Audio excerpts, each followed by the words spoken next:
शौहर की इताअत में बहुत सी चीज़ें शामिल हैं।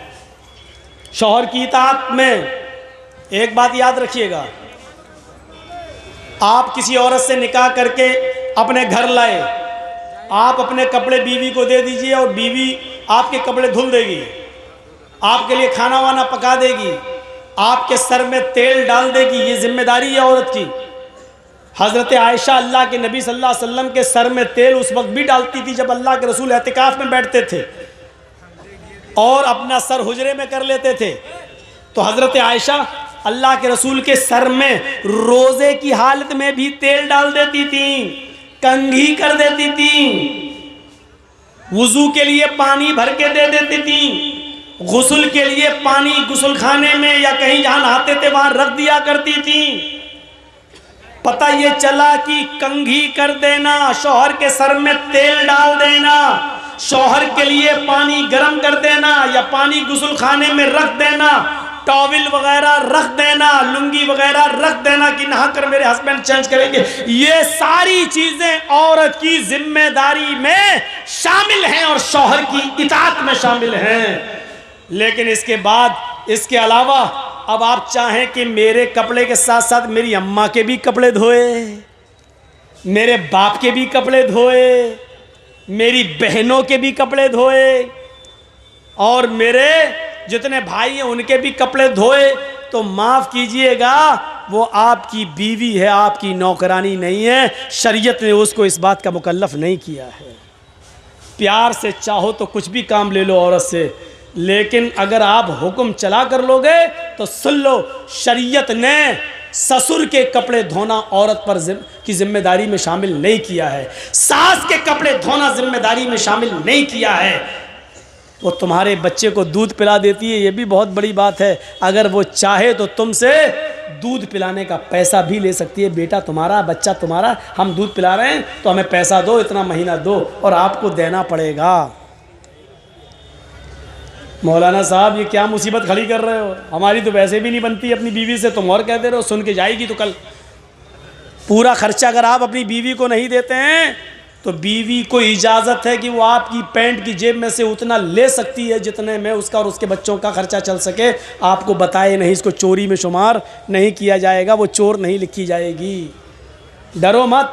ये मसला जिस जगह मैंने बताया था ना, वहाँ मेरी भी बीवी गई हुई थी सुनने, दूसरे दिन मेरी जेब से 5,000 गायब हुए थे। कोई बड़ी बात नहीं, लेकिन औरतों में कमी होती है।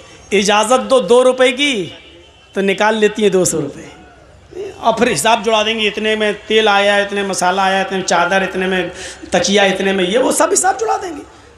और अभी भी आपसे कहेंगे अभी हुआ क्या, 2 रुपए की जगह 200 ले लिए, कहे अभी हुआ क्या, मेरी पॉन्ड्स नहीं आई, अभी फेयर एंड लवली बाकी है, अभी तो मेकअप का सामान बाकी है, वो और दो, हिसाब और जुड़ा देंगे। शौहरों की खिदमत और इताअत ये शामिल है, करेगी। आजकल तो तारीफ ही नहीं करती औरतें। शौहर कहते कितना अच्छा होगा, तुम क्या जानो, मैं भुगत रही हूँ, मैं जानती हूँ कि तुम जानते हो। देखा ना, एक पीर साहब थे बेचारे, वो अपनी बीवी से बार बार कहते थे मैं पीर हूँ, लोग कितनी इज्जत करते हैं मेरी। और की बीवी कहती भाग, तेरे जैसे 336 पीर रोज़ देखती हूँ मैं। बीवी पीर ही नहीं मान रही है। एक दिन बीवी ने पता नहीं हवा में किसी को उड़ते हुए देख लिया, कहता देखो पीर बने फिरते हैं। पीर तो वो था जो हवा में आज मैंने उड़ते हुए देखा। हवा में मुसल्ला था, हवा में मुसल्ले पे खड़ा था, हवा में नमाज पढ़ता हुआ जा रहा था। अब ये शौहर को चर्राया, हैं देखा तुमने, हवा में उड़ते हुए देखा, हाँ नमाज पढ़ रहा था ना, हाँ मुसल्ले पे खड़ा था ना, हाँ अरे वो मैं ही तो था। बीवी बोली हैं तुम थे, कहाँ, हाँ मुझे डाउट हुआ, कुछ लग रहा था तुम थे। कहा क्या मतलब, कहा इसीलिए टेढ़े टेढ़े उड़ रहे थे, सीधे नहीं उड़ रहे थे। फिर कमी निकाल दी, जब सुना कि मेरा शौहर है तो कमी निकाल दी। पीर तो वो है जो आज उड़ रहा था, जब सुना वो मेरा ही आदमी है तो कहा हाँ टेढ़े टेढ़े उड़ रहे थे, कमी निकाल दी। ये हाल। एक पीर साहब को उसके मुरीद ने सपने में देखा। मुरीद ने, मेरे पीर साहब जन्नत में टहल रहे हैं, घूम रहे हैं, दूध की नहर, शहद की नहर, जन्नत की हूरों के बीच में बैठे हुए हैं। एक हूर अपनी तरफ खींच रही, दूसरी हूर अपनी तरफ, आओ आओ आओ मेरे पास आओ। आँख खुल गई, सुबह फजर की नमाज़ पढ़ी, फजर की नमाज़ पढ़ के जाने लगे, चलो अपने पीर साहब को खुशखबरी दें, कितने अच्छे हो, खुश नसीब हो, जन्नत में मैंने तुम्हें देखा। जैसे ही घर गए, दरवाज़ा खटखटाने से पहले देख रहे हैं कि दरवाजे के अंदर आवाज़ आ रही है, तड़ा तड़ तड़ा तड़ मारपीट की आवाज़ चल रही है। उनने ज़रा खिड़की के सांस से झांक के देखा तो क्या देखते हैं कि पीर साहब की बीवी झाड़ू से पीट रही है पीर को। ये बेचारा परेशान, मैंने तो कल ख्वाब में जन्नत में देखा, यहाँ तो बहुत बुरा हाल है हमारे पीर साहब का। अब वो जाने लगा, इतने में पीर साहब बाहर निकले, कहते ए इधर आओ भाई। वो आया, भाई कैसे आए थे? कहा कुछ नहीं, मैं जा रहा हूँ यार, जिस काम से आए थे वो काम हुआ ही नहीं, मैं जा रहा हूँ मैं। नहीं तुम्हें बताना पड़ेगा, किसी काम से आए थे। अरे वो काम आपके बस का नहीं है, मुझे जाने दीजिए भाई। कहा नहीं आप काम बताओ, मैं पीर हूँ, मेरे बस का काम नहीं है। कहा अरे भाई नहीं है यार आपके बस का। कहा बता रहे हो कि नहीं बता रहे हो? कहा कि आप मजबूर कर रहे हैं तो सुनो, कल मैंने रात में ख्वाब में देखा आपको कि आप जन्नत में घूम रहे हैं जन्नत में टहल रहे हैं, तरह तरह की नियामतें आपके पास मौजूद हैं, और जन्नत की 70 हूरों के बीच में आप बैठे हैं, वो खींच रही पहले मेरे पास, वो खींच रही मेरे पास। ये नक्शा देखकर मुझे रश्क आ गया, मैं आपको मुबारकबाद देने आया कि चलो अपने पीर को खुशखबरी सुनाऊं। तो देख रहा हूं कि क्या खुशखबरी सुनाऊं, जो जन्नत में कल आराम से टहल रहा था वो बीवी के हाथ से पिट रहा है, यहाँ पर स्वागत हो रहा चप्पल झाड़ू से। पीर साहब बोले मेरे भाई तूने जन्नत में जो देखा है कल रात में ख्वाब में, वो बिल्कुल ठीक देखा है, वो मैं ही था। आप थे? अब भी बोल रहा मैं था? खास थे तुम तो घर में पिट रहे। पीर साहब ने कहा पिट रहे ना, तुम्हें यह नहीं मालूम कि अल्लाह ने मुझे जन्नत दी क्यों है? तुमने जो रात में जो जन्नत देखी है, जन्नत में मुझे देखा है, वो सही देखा, लेकिन अल्लाह ताला ने जन्नत हमें दी कैसे वो तो पता लगाओ। कहा कैसे? कहा मैं, तुम तो आज देखे हो, मैं तो 18 साल से अपनी बीवी की झाड़ू से रोज़ पिटता हूँ, रोज़ पिट रहा हूँ, और अपनी बीवी की मार खाने पर जो हमने सब्र किया है, अल्लाह ने सब्र के बदले में हमें जन्नत दी है। मुरीद कहता है अच्छा ठीक है भाई साहब, आप सब्र ही करते रहिए, जन्नत में जाइए, एक औरत से पिटिए, 70 औरत तुम्हें मिलेंगी, मैं जा रहा हूँ। तो ये औरतों का मैं ये वाक़या बता रहा हूँ, ये वाक़या हकीकत में लिखा हुआ है किताब में, हालांकि फ़र्ज़ी होगा, जिसने भी लिखा है उसने कोई हवाला तो दिया नहीं है, लेकिन मैं ये बताना चाहता हूँ, उसने सिर्फ औरतों के बारे में बताना चाहा कि औरतें आज शौहरों पर इतना जुल्म करती हैं, इतना ये बताना चाह रहा था वो लेकिन मुझे मालूम है कि फ़र्ज़ी होगा, क्योंकि बीवी से ज़्यादा ये, लेकिन ये सच्चाई है कि बीवी से ज़्यादा शौहर के हालात कोई नहीं जानता। आपकी कमज़ोरी क्या आपकी बीवी जानती होगी। एक बार कोई थे बेचारे, उन्हीं के नाम पे पूरी बरेलवियत का नाम रखा हुआ है, बरेली के एक मस्जिद में तकरीर कर रहे थे वो, और तकरीर करते करते भूल गए। तो अब बड़ी बदनामी होगी, इतने बड़े मौलाना भूल कैसे गए? तो ऐसे कहने लगे चल हट दूर दूर हट दूर। अब तकरीर ख़त्म करने के बाद जब हटे तो लोगों ने पूछा ये क्या हो गया था मौलाना साहब हजरत? वो बोले साहब खाने काबा में कुत्ता घुस गया था, उसको भगा रहा था मैं। बैठे बरेली में, और कुत्ता कहाँ का भगा रहे हैं? खाने काबा का। बीवी भी जलसा सुनने आई थी। अच्छा दूर की नज़र बड़ी तेज़ है, बरेली में बैठे बैठे कुत्ता दिखाई दे रहा खाने काबा का, जबकि खाने काबा में मक्का मदीना में कुत्ता घुस नहीं सकता और इनको दिखाई दे रहा है। ठीक है, इशा के बाद खाना तो घर ही पे खाओगे, भूख लगी है खाना लाओ। बीवी ने गोश्त का शोरबा नीचे डाल दिया प्लेट में, ऊपर से सूखे चावल डाल दिए, दस्तरखान पे रख दिया, लो खाओ, मैं पानी लेके आ रही हूँ। जब तक पानी लेके आई देखा ये बैठे हुए हैं। कहा रे तुमने शुरू नहीं किया खाना का? मैं खाना रख दी। ए पागल है क्या, सादा चावल खाएंगे? वाइट चावल ला के रख दिए सादा सादा। अरे इसमें डालने के लिए कुछ तो लाओ। आपको मालूम नहीं है? का क्या मालूम? ओह अभी तो 1-2 घंटे पहले मगरिब के बाद अभी तो कुत्ता भगा रहे थे खाने काबा का, इतने दूर का कुत्ता दिखाई दे रहा था, और इस चावल के नीचे गोश्त और शोरबा मैंने पहले डाल दिया, वो दिख ही नहीं रहा तुम्हें? कुत्ता दिखाई दे रहा है, चावल का शोरबा नहीं दिखाई दे रहा जो नीचे डाला। पगड़ी हटाई हजरत ने, खो जाते, घर का भेदी लंका ढाए। मेरी बीवी यहाँ कह दिया बाहर मत कह देना वरना लोगों का भरोसा उड़ जाएगा मेरे ऊपर से। ये लोग हैं, इतने नज़दीक का इल्म नहीं और खाने काबा का कुत्ता इनको दिखाई दे रहा है। तो ये चीज़ें होती हैं, बीवी शौहर की अकल भी ठीक कर देती है। तो 4 चीज़ें बताई हैं, 5 वक्त की नमाज पढ़ती हो, रमज़ान के रोज़े रखती हो, अपनी शर्मगाह की हिफाजत करती हो और शौहर की इताअत करती हो। ये 4 काम जो औरत कर ले, फल तदखुल मिन अब्वाबिल जन्नति शात, ऐसी औरत जन्नत के जिस दरवाजे से दाखिल होना चाहे हो जाएगी। उसके लिए जन्नत के 8 दरवाजे खुले हुए होंगे। ऐ अल्लाह की बंदी, तू जिस दरवाजे से जाना चाहे चली जा। ये औरत के लिए जन्नत में जाने का रास्ता। मेरी माँ बहनों, एक और रास्ता तुम्हें देता हूं जन्नत में जाने का, लीजिए। जाअतनी साइला, हजरत आयशा फरमाती हैं कि मेरे पास एक मांगने वाली आई, और माहा सबयान, उसके साथ 2 छोटे छोटे बच्चे थे। मेरे पास एक मांगने वाली आई, उसके साथ 2 छोटे छोटे बच्चे थे। बुखारी शरीफ की हदीस के अल्फाज हैं। और आकर कहने लगी शैअन लिल्लाह, अगर घर में खाने पीने को कुछ हो तो दे दो, मेरे बच्चों ने कई दिन से खाना नहीं खाया है। हजरत आयशा फरमाती है मेरे पास एक खजूर था, एक खजूर, बुखारी में एक खजूर और मुस्लिम में भी हदीस आई है लेकिन उसमें 3 खजूर का जिक्र है। मेरे पास एक खजूर था, ये तो बुखारी में, मेरे पास 3 खजूर थे, ये मुस्लिम शरीफ में। मेरे पास 1 या 3 खजूर थे, मैंने उसको रख दिया था। अल्लाह के नबी आएंगे, भूखे होंगे तो मैं उनको दे दूंगी, वो खजूर खा के पानी पी लेंगे। मेरी माँ बहनें सुन रही हो, 1 खजूर था, मैंने उसको उठाकर रख दिया। ये औरतें थी उस जमाने की, एक एक खजूर को कायदे से रखना जानती थी। तुम तो अपने जहेज के बर्तन नहीं रख पाती हो, अपने माँ की तरफ से मिला हुआ सामान भी हिफाजत नहीं कर पाती हो। तुम तो अपने जहेज के सामान को कैसे चुन चुन के रखा जाए ये भी तुम्हें तरीका नहीं मालूम। 1 खजूर, अम्मी आयशा कहती है कि मैंने उसको अल्लाह के नबी के लिए रख दिया था। शौहर की तड़प देखिए, शौहर की खिदमत देखिए, खुद नहीं खा रही हैं, भूखी हैं, लेकिन शौहर की पहले फिक्र हो रही है। वो खजूर मैंने उठाई और वो खजूर उठाकर मैंने उस औरत को दे दिया। ले, मेरे पास इस खजूर के अलावा कुछ नहीं है। ये वाकया सुन लीजिए मेरे भाइयों, बड़ा दिलचस्प है।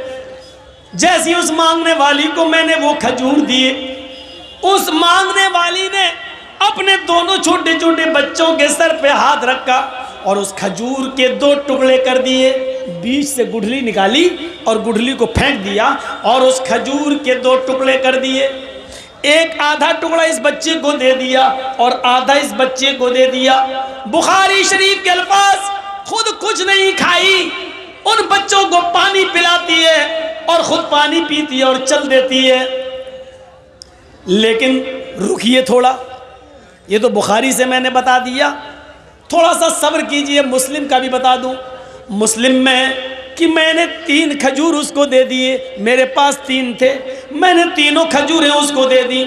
उस औरत ने 1 खजूर इस बच्चे को दे दी, 1 खजूर इस बच्चे को दे दी और 1 खजूर अपने लिए रख ली कि मैं खा लूं।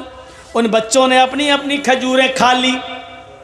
औरत के पास जो खजूर थी वो जैसे ही मुंह पे लेके गई, वो खजूर खाना चाहती थी माँ, उन बच्चों की माँ खजूर अपने मुंह तक ले गई कि दोनों बच्चे अपने माँ की खजूर पर झपट पड़े।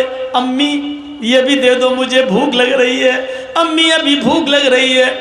माँ ने अपने होठों के पास से वो खजूर वापस कर दी, अपने दांतों के करीब से वो खजूर वापस कर दी।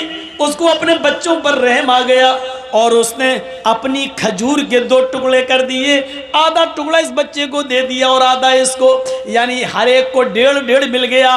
माँ ने खुद कुछ नहीं खाया, पानी पिया और चल दी। थोड़ी देर के बाद जब अल्लाह के नबी घर में तशरीफ लाए, थोड़ी देर के बाद जब अल्लाह के नबी सल्लल्लाहु अलैहि वसल्लम घर में तशरीफ लाए तो हजरत आयशा ने पूरा वाकया बयान कर दिया। अल्लाह के नबी ने कहा, आयशा क्या उस औरत को तुमने अपनी आंखों से देखा है? हाँ मैंने देखा है। अय आयशा, आयशा सोच लो, उस औरत को आपने अपनी आंख से देखा है? हाँ देखा है। आयशा, क्या उसको तुमने 3 खजूरें दे दी थी? हाँ मैंने तीनों दे दी थी। आयशा, क्या उसने 2 खजूरें दोनों बच्चों को दे दी और 1 खजूर अपने खाने के लिए रख ली? हाँ। बच्चे उसकी खजूर पर झपट पड़े? हाँ। उस औरत ने अपने खजूर के भी 2 टुकड़े कर दिए और आधी आधी अपने बच्चों को दे दी? हाँ। आयशा, क्या उस औरत ने खुद कुछ नहीं खाया? कहा नहीं। आयशा, तुम्हें कयामत के दिन अल्लाह के दरबार में गवाही देना पड़ेगी। आयशा, जिस औरत ने अपने पेट पर पत्थर बांध लिया हो और अपने बच्चों को परवरिश किया हो, पाला हो, पोसा हो और उसको खिला पिला के परवान चढ़ाया हो और खुद भूखी रह गई हो, उसने अपनी भूख पर बच्चों की भूख को तरजीह दी हो, खुद भूखी रहकर बच्चों को पाला हो। आयशा, वजबत अलैहल जन्ना, वजबत अलैहल जन्ना, वजबत अलैहल जन्ना। उस औरत ने जन्नत वाजिब कर ली, उस औरत ने जन्नत वाजिब कर ली। वो औरत जन्नती है, वो औरत जन्नती है। मेरी माँ बहनों, तुम्हारे पेट में लड़की है, तुमने अल्ट्रासाउंड में चेक कराया और पता चला कि लड़की है, तुम तो अपने पेटों के बच्चों को मार डालती हो। बहादुरी वो है कि औरत उस बच्चे को जन्म दे, खुद खाने पीने को नहीं लेकिन बच्चों को खिला रही हो, पिला रही हो, खुद भूखी है और बच्चों को खिला रही हो, पिला रही है। जितनी भी ताकत है, जिस हैसियत के लायक है, खुद भूखी है, ऐसी औरत के ऊपर अल्लाह के नबी कह रहे हैं उसने जन्नत को अपने ऊपर वाजिब कर लिया। 15 दिन से चूल्हा नहीं जला, 15 दिन से चूल्हा नहीं जला। अम्मा आयशा कहती हैं कि खजूर और पानी पर गुजारा चल रहा था। एक बार इतला मिली कि बहरीन से माल आया है और अल्लाह के नबी साहबे किराम में तकसीम करेंगे। उस माल में अल्लाह के नबी का भी भाग है, उस माल में नबी का भी हिस्सा है।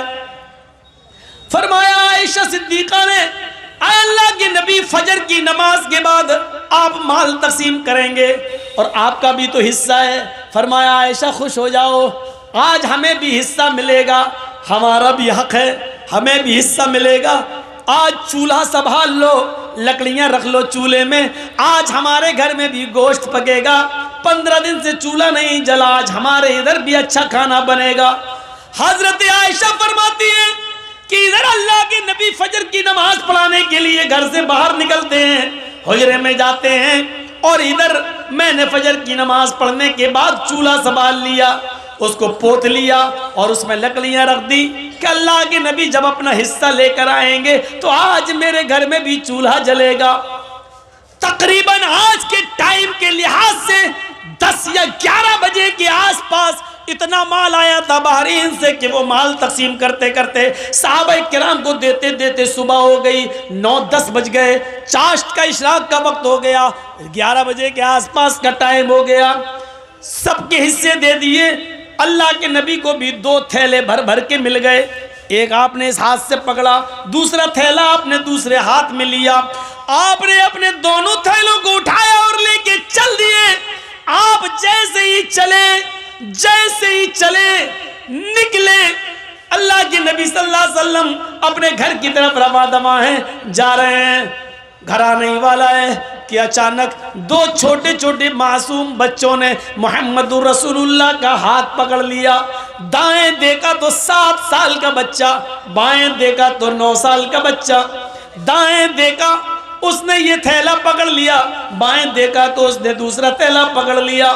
दाएं नजर डाली, 7 साल का बच्चा कहता है अल्लाह के नबी मेरे बाप नहीं है, इंतकाल हो गया है और मेरी माँ ने दूसरी शादी कर ली है। मेरा दूसरा बाप आया, वो मुझे अपना बेटा नहीं मानता है। आज 7-8 दिन हो गए, मेरी माँ ने और मेरे बाप ने मुझे रोटी का एक लुकमा नहीं दिया। आपने बाएं नजर डाली तो 9 साल का बच्चा कहता है अल्लाह के रसूल मेरे बाप है लेकिन मेरी माँ नहीं है। मेरे बाप ने दूसरी शादी कर ली, मेरी दूसरी जो माँ आई वो मुझे अपना बेटा नहीं मानती है। एक की माँ नहीं है, एक का बाप नहीं है, एक कह रहा अल्लाह के रसूल मेरे बाप नहीं है, माँ ने दूसरी शादी कर ली, जो आदमी मेरे घर में आया वो बेटा नहीं मानता। दूसरा कहता अल्लाह के रसूल मेरी माँ नहीं है, मेरा बाप है, मेरे बाप ने दूसरी शादी कर ली, मेरी जो दूसरी अम्मी आई वो मुझे अपना बेटा नहीं मानती, मेरे घर में भी 7-8 दिन से चूल्हा नहीं जला। अल्लाह के रसूल के आंखों में आंसू आ गए, ज़ारो कितार रोने लगे। दाएं देखते हैं 7 साल, बाएं देखते हैं 9 साल। आपने ये थैला इस बच्चे को दे दिया, दूसरा थैला आपने दूसरे बच्चे को दे दिया, जाओ ले जाओ। अल्लाह के नबी सल्लल्लाहु अलैहि वसल्लम उन दोनों यतीम बच्चों को घूर घूर कर देखने लगे और वो थैला ले जाकर बड़े खुश थे। एक थैला दूसरा थैला दूसरा बच्चा लेके जा रहे हैं और अल्लाह के रसूल इस तरह अपने गाल पर हाथ रख कर देख रहे हैं इन यतीम बच्चों को, और उस वक्त तक देखते रहे, उस वक्त तक नजर डालते रहे जब तक कि ये बच्चे खुद ही नबी की आंखों से ओझल नहीं हो गए, नबी अकरम की आंखों से गायब नहीं हो गए।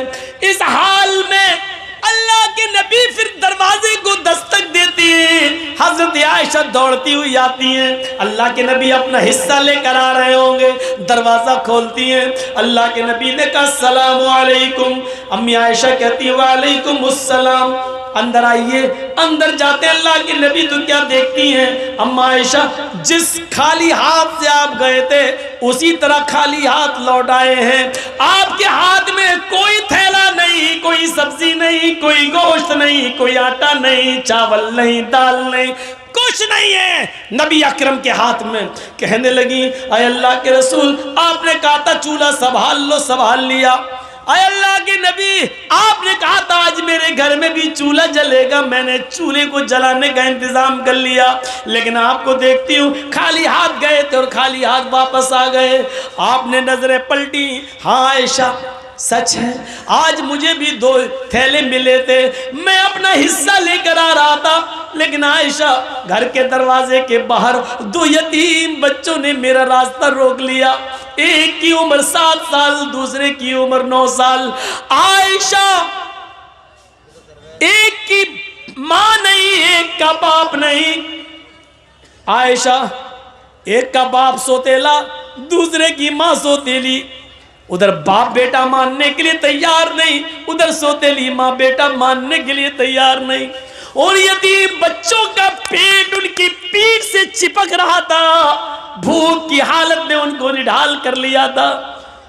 और उन्होंने जब मुझसे कुछ मांगा तो मैंने 2 थैले एक एक दोनों को दे दिया।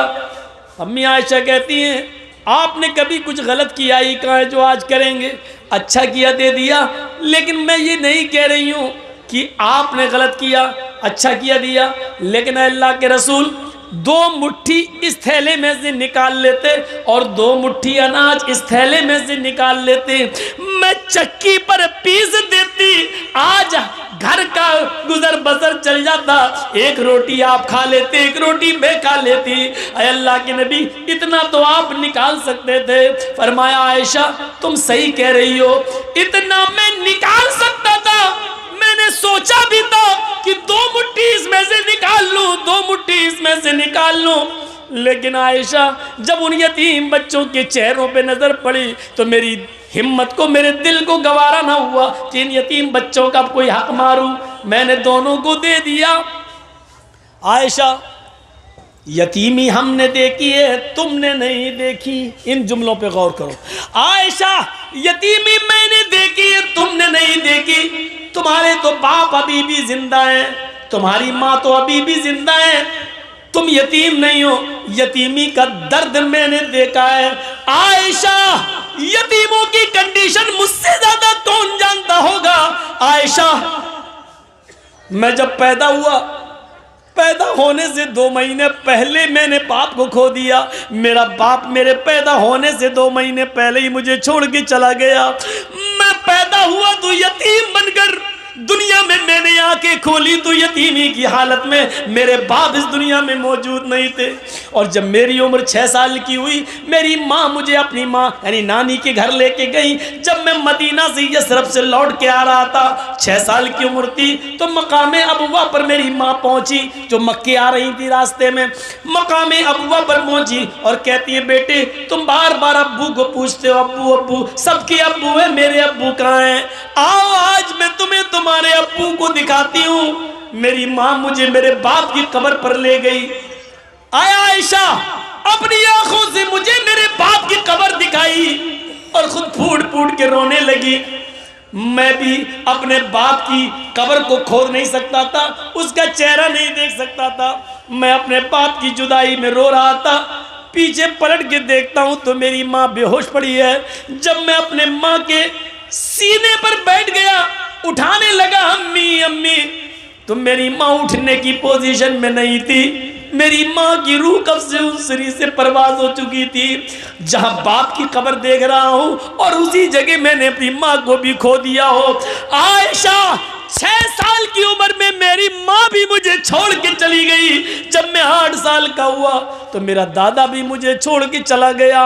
यतीमी हमने देखी है, तुमने नहीं देखी। आयशा तुम क्या जानो यतीमी का दर्द क्या होता है। आज उन दोनों बच्चों को मैंने थैला दे दिया है। उसके बाद कहते हैं, अभी मेरी गुफ्तगू हो ही रही थी, इतने में ज़ोहर की नमाज का वक्त हो जाता है। अल्लाह के नबी मस्जिद में जाते हैं, ज़ोहर की नमाज पढ़ाते हैं। नमाज पढ़ाने के बाद उन 2 यतीम बच्चों की कंडीशन लोगों को बताते हैं जिनको आपने अपना हिस्सा दे दिया था। यतीमों के हुकूक बताते हैं, यतीमों के फजाइल बताते हैं, यतीमों की परवरिश का ऐलान करते हैं। और फिर आपने इतना ज़्यादा ऐलान कर दिया, इतना ऐलान कर दिया उसी मस्जिद के अंदर, फरमाया यतीमों को खिलाने वालों, यतीमों को पिलाने वालों, अना व काफिलुल यतीमी फिल जन्नती कहातैन, अना व काफिलुल यतीमी फिल जन्नती कहातैन।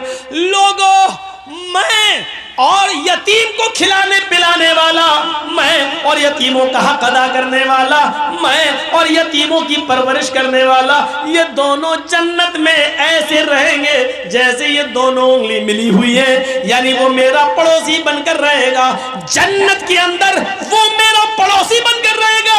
यतीमों को मत सताना, यतीमों को मत रुलाना, यतीमों की आंखों में आंसू मत आने देना। यतीमों को खिलाने पिलाने वाला मेरा जन्नती बनकर, मेरा पड़ोसी बनकर रहेगा। उसका मकान मेरे मकान से चिपका हुआ होगा, वो मेरा जन्नत में मेरा पड़ोसी बनकर रहेगा। मेरे प्यारे साथियों, मैंने जन्नत का लफ्ज़ लाकर ये बताना चाहा कि यतीमों को खिलाने पिलाने वाला भी जन्नत में जाएगा। ये जन्नत में जाने वाले रास्ते मैंने आपके सामने बताए हैं। ये जन्नत में जाने वाले रास्ते हैं। जिनके छोटे छोटे बच्चे मर जाते हैं, किसी का 1 महीना का, 2 महीने का, 1 साल का, 2 साल का, 7 साल तक जो बच्चे मर जाते हैं, इंतकाल कर जाते हैं, छोटे छोटे बच्चे, 10 साल का भी उसमें शामिल हो जाता है, क्योंकि 10 साल के बाद फिर नमाज किसी भी हाल में माफ़ नहीं है। तो 10 साल से पहले पहले का जो मामला वो बच्चों में शुमार किया जाता है कि जिसके छोटे छोटे बच्चे इंतकाल कर जाते हैं और उसने अपने बच्चों के इंतकाल पर सब्र किया, तो सिगारुहुम दामीसुल जन्ना, इन छोटे छोटे बच्चों की रूहें जन्नत में बेरोक टोक घूमती और टहलती रहती हैं, जहां जाना चाहें चलती रहती हैं, फिरती रहती हैं। कयामत का दिन होगा, मैदाने महशर में हिसाब किताब हो रहा होगा। हिसाब किताब हो जाने के बाद अल्लाह कहेगा, जन्नतियों तुम जन्नत के अंदर चले जाओ, है जहन्नमियों तुम जहन्नम के अंदर चले जाओ। जन्नती जन्नत के किनारे पर और जहन्नमी जहन्नम के किनारे खड़े होंगे। जहन्नमियों को अल्लाह जब जहन्नम में डालने का हुक्म देगा फरिश्तों को, तो उससे पहले कहेगा, इन जहन्नमियों में से उन लोगों को अलग कर दो जिनकी जिंदगी में हमने उनके छोटे छोटे बच्चे छीने हैं, उनके बच्चे छीने हैं, जिन बच्चों का इंतकाल हो गया उनके माँ बाप को अलग कर दो। उनको अलग कर दिया जाएगा। अल्लाह कहेगा बाकी को जहन्नम में डाल दो, सबको जहन्नम में जहन्नमियों को डाल दिया जाएगा। जिनके छोटे छोटे बच्चे छीने थे उनको एक अलग कर दिया जाएगा। फिर अल्लाह फरिश्तों को हुक्म देगा, फरिश्तों इनको जहन्नम में डालने से पहले इनके बच्चों से इनको मिलवा दो, क्योंकि दुनिया में भी इनसे छोटेपन में हमने बच्चे छीन लिए थे। बच्चों ने अपने माँ बाप को नहीं देखा और माँ बाप ने अपने बच्चों से सही तरीके से बात भी नहीं की है, इसलिए कि कोई बोलता था कोई नहीं। छोटे छोटे मासूम बच्चे थे, हमने उनको उठा लिया। आज इनको मिलवा दो, इनको जहन्नम में जाने से पहले इनकी ये तमन्ना भी पूरी कर दो ताकि इनको शिकायत न रहे। फरिश्ते उनके छोटे छोटे बच्चे जिनके छीने गए होंगे लेके आएंगे, उनको उनके माँ बाप से मिलवाया जाएगा। जो बच्चा अपने माँ बाप से मिलेगा उसको पकड़ लेगा और उसको बातें करता होगा, अब्बू अब्बू। अभी दोनों बातें हो रही होंगी, इतने में हुक्म होगा बस टाइम खत्म हो गया, इन बच्चों को छुड़ा लो। आए फरिश्तों, बच्चों को जन्नत में ले जाओ और इनके माँ बाप को जहन्नम में डाल दो। हमने इन बच्चों से माँ बाप मिलवा दिए और माँ बाप को बच्चों से मिलवा दिया ताकि किसी को शिकायत न रहे। इनके माँ बाप को जहन्नम में डाल दो, जैसे अल्लाह ये हुक्म देगा जहन्नम में डाल दो, वैसे वो बच्चे अपने माँ बाप के दामन को पकड़ लेंगे। फयाखुज़ू बिनाहियति सौबी, वो अपने माँ बाप के कपड़े को दामन को पकड़ लेंगे। फलम युफारिक़हा, फिर उसको छोड़ने का नाम नहीं लेंगे, उससे अलग नहीं होंगे, उसको छोड़ेंगे नहीं। कहेंगे अल्लाह दुनिया में भी तूने मेरे माँ बाप से मुझको छीना और आखिरत में भी मुझसे मेरे माँ बाप छीन रहा है। ऐ अल्लाह, दुनिया में तूने मुझे छीना माँ बाप से और आखिरत में माँ बाप को छीन रहा है मुझसे। ऐ अल्लाह, ये तेरा कैसा इंसाफ है, दुनिया में भी तूने हमें मेरे माँ बाप नहीं दिए और आखिरत में भी मुझे मेरे माँ बाप नहीं दे रहा है। ऐ अल्लाह, फिर तो हम बदनसीब हुए कि दुनिया में भी मुझे मेरे माँ बाप नहीं मिले और आखिरत में भी मेरे माँ बाप नहीं मिल रहे हैं। ऐ अल्लाह, ऐसा न कर, अल्लाह मेरे माँ बाप को जन्नत में दाखिल कर दे, अल्लाह मेरे माँ बाप को मेरे साथ जन्नत में भेज दे। गैब से आवाज आएगी, आए फरिश्तों, मैंने छोटे छोटे बच्चों की इस्तिदा को, इनकी गुजारिश को मैंने कबूल कर लिया है। ऐ फरिश्तों, इनकी दुआ को मैंने सुन लिया है, इन छोटे छोटे बच्चों की बात को मैंने मान लिया है। आए फरिश्तों, इन बच्चों को इनके साथ छोड़ दो और आए छोटे छोटे मासूम बच्चों, अपने माँ बाप की उंगली पकड़ो और तुम अपने माँ बाप को हाथ पकड़ के अपने साथ जन्नत के अंदर ले जाओ। यहाँ पर भी जन्नत का लफ्ज आ गया, यानी जो बच्चे सिग़्र सिन्नी में छोटे छोटी हालत में उठा लिए जाते हैं और जिनके माँ बाप ने अपने बच्चों के इंतकाल पर सब्र किया, रोए नहीं, गला फाड़ फाड़ के बयान कर करके रोए नहीं, मातम नहीं किया और सीना नहीं पटका और बाल नहीं नोचे, बल्कि अल्लाह ने जब उनके बच्चों को उठाया तो अपने बच्चों के इंतकाल पर, मौत पर उन्होंने सब्र किया। कहा अल्लाह की अमानत थी, अल्लाह ने ले लिया। तो ऐसे माँ बाप को भी जन्नत में एंट्री मिलेगी उनके बच्चों के साथ। अल्लाह कहेगा इनको जन्नत के अंदर दाखिल कर दो, जाओ मैंने इनके गुनाह को माफ़ कर दिया। मेरे प्यारे साथियों, ये जन्नत में जाने के रास्ते थे जो मैंने आपके सामने इस 2 घंटे की तकरीर में आपके सामने पेश किया है। उम्मीद है महंगा सामान ख़रीद कर जहन्नम का टिकट ख़रीदने वालों, इन सस्ते और फ्री वाले काम करके हम आसानी के साथ जन्नत हासिल कर सकते हैं। हम अल्लाह से दुआ करते हैं कि बार इलाह हमें जन्नत के रास्तों पे चलने वाला बना दे, जन्नत के रास्तों पे चलना हमारे लिए आसान फरमा दे। अल्लाह जब तक तो हमें